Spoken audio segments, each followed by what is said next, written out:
For decades, we're told retirement is a finish line. Work hard, save your money, make it to retirement, and everything gets better.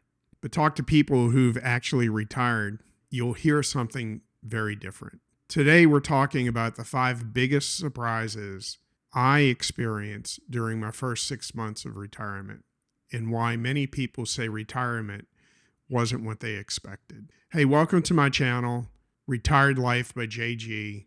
I'm JG, and this is a channel where we're going to talk about real retirement for real people. No luxury retirement, no millionaire retirement, just honest conversation about what life is really like after your career ends.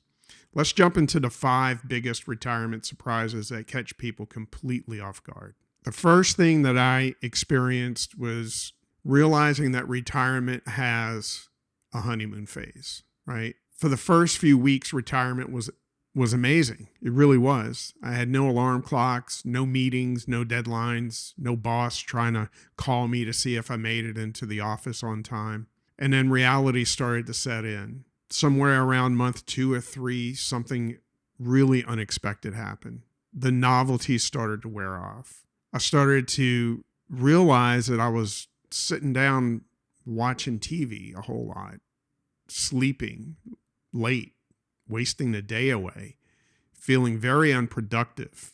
And the one thing that really got me was I started losing track of my days. And that was something that didn't set in with me very well. What sounded like a dream during my working years, being retired. Yes, get to retirement. It's going to be great. You're not going to have to do anything with work anymore. You could do whatever the hell you want to do. Well, that wore off kind of fast. And I started to experience a loss. And I couldn't tell what that loss was. You know, if you're retired, how long did your retirement honeymoon phase last? Let me know in a comment. Surprise number 2 was that I lost more than just a job, right? Most people think retirement means leaving a job. What they don't realize, and what I've discovered, is that I lost an identity as well, right? For 25, 30 years, one of the first questions you're always asked is, what do you do? Right? That's something big in our culture here in America. We want to know what you do, and we kind of identify people by their careers. But suddenly, that's gone. Retirement removed the title I was attached to. So I did IT work for 25 years for a major health insurance company. And I would always identify myself as senior systems engineer. I'm a senior systems engineer, things like that. And I never just identified myself as Jay, right? I'm just Jay. That's all I am. So that was a little bit of a change, and that took some time to get used to. You know, you start thinking, who am I now, right? That's what you're working on in retirement. What is my purpose, right? Am I still useful in this world, right? Because you were so attached to your career that you didn't realize what you would be doing without it, because it's all you thought about day in and day out. The real life impact of that was I started feeling adrift. I had a lack of motivation. My wife brought out, hey, you're starting to, experience a little bit of mild depression, it looks like. So, I don't know. Obviously, I changed, and it was something that she saw within that process as well. So, when you retire, you may have retired from your career, but your mind often doesn't retire at the same pace. And that's something that takes a little bit of time to get used to in a process. All right, surprise number 3. Your social life changes drastically. And here's something that people don't really realize, right? This one catches almost everyone off guard. Many of us don't realize how much our social life and our interactions come from work. After retirement, the phone stops, former coworkers move on, lunch invitations disappear, and then the reality sets in. It's not that they don't dislike you. They're simply busy doing the same jobs that you used to do. And that really started to move me into start feeling a little bit of loneliness, right? Having fewer conversations, nobody to to keep the intellect going with, right? I mean, my wife still works, and she will be working for the next 5 to 8 years, right?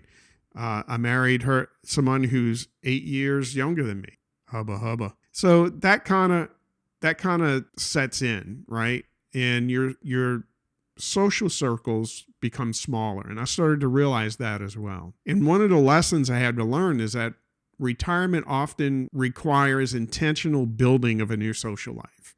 And I started to do that, right? Started going to the gym every morning, started working out consistently, picked up some hobbies, right? I started taking a stained glass class and started doing stained glass, which I absolutely love. When I was working, I used to make hats. I used to make hats out of beaver fur felts. I used to make fedora and Western hats.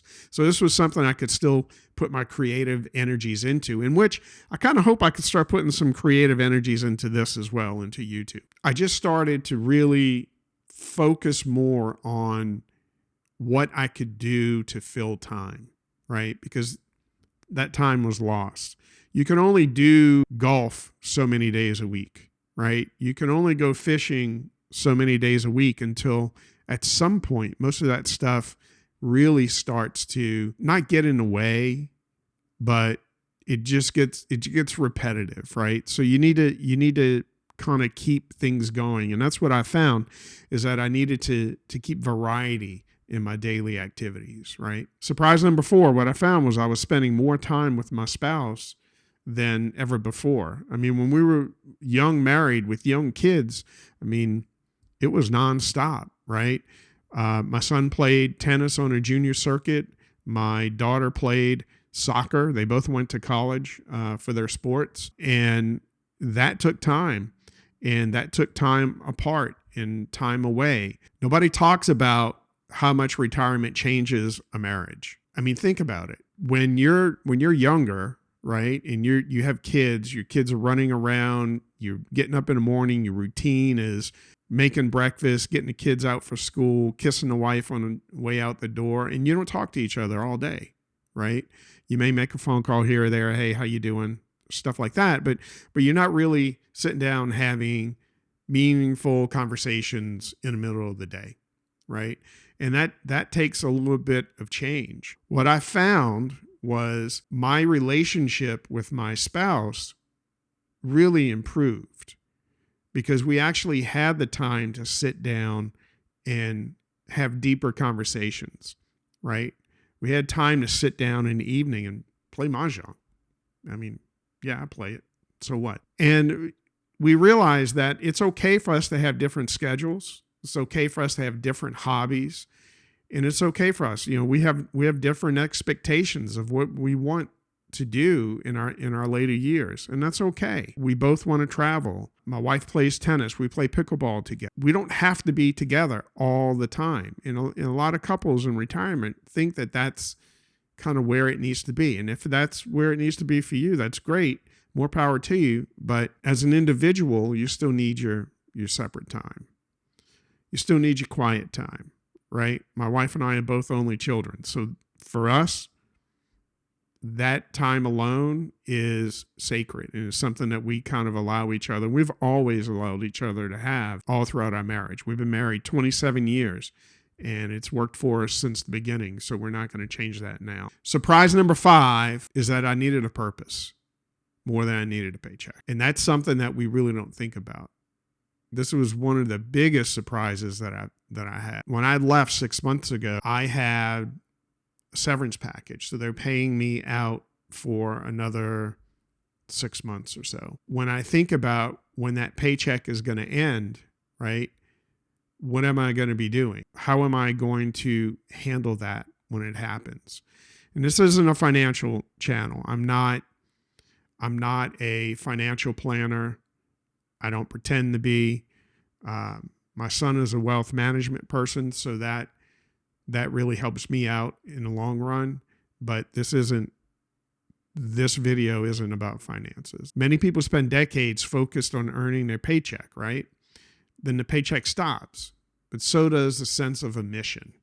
And I think that's where my biggest adjustment was, because you're in the job, you wake up, you have that mission, right? You go to work every day, you sit at that desk, you look at those emails the night before you go to work so you can catch up and try to get your things accomplished during the day. So that was a big change. That was a really, really big change for me. People in retirement, they thrive when they have something to do.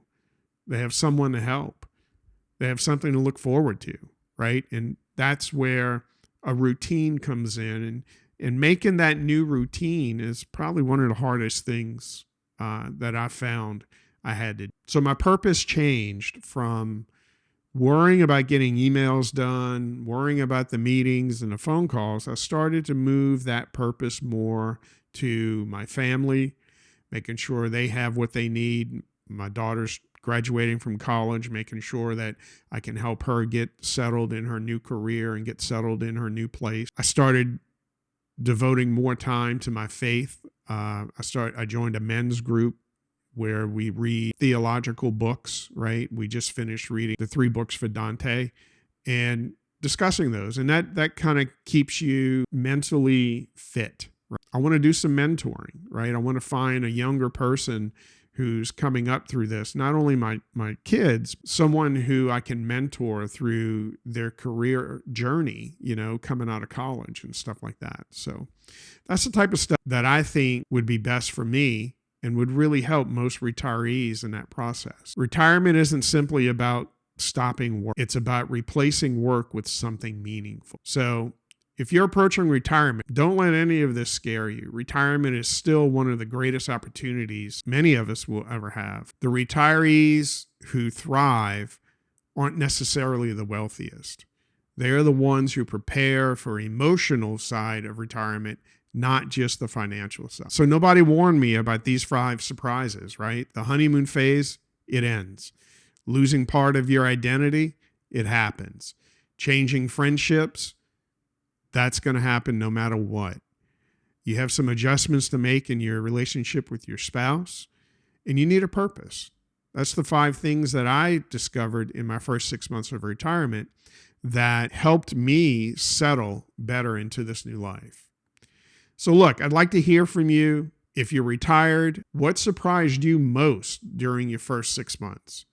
And if you're planning to retire soon, what concerns you the most? Leave a comment below because your experience might help someone who's preparing for this next chapter in their life. If you enjoyed this video, please subscribe, share, and like this video, and join me again on Retired Life by JG, where we talk about real retirement for real people. I'll see you in the next one.